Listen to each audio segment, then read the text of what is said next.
تلی تمام جانداروں کے مدافعتی نظام کا ایک اہم جزو ہے، لیکن تلی کہاں ہوتی ہے؟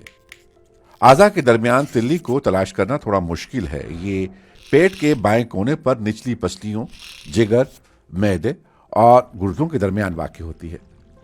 اس کا سائز صرف 10 سینٹی میٹر یا تھوڑا سا بڑا ہوتا ہے، لیکن اس کا کام انتہائی حیرت انگیز ہے۔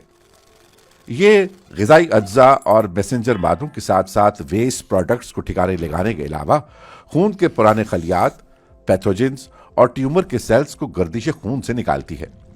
اس عمل کی بدولت خون کے نئے سرخ خلیات تخلیق ہوتے ہیں۔ تیلی خون کی کچھ مقدار ذخیرہ بھی کرتی ہے تاکہ کسی ہنگامی صورت میں جیسا کہ خون کا ضیاع ہو تو یہ جسم کو خون مہیا کر سکے۔ تیلی میں خون کے سفید خلیے بیماریوں سے لڑنے میں مہارت رکھتے ہیں۔ اگرچہ تیلی اہم انسانی عضو ہے، لیکن مجبوری ہو تو انسان اس کے بغیر بھی زندہ رہ سکتے ہیں۔ لیکن جن لوگوں کی تیلی غیر فعال ہو جاتی ہے ان کا مدافعتی نظام کمزور پڑ جاتا ہے اور انہیں بیماریوں سے بچنے کے لیے اضافی تحفظ کی ضرورت ہوتی ہے۔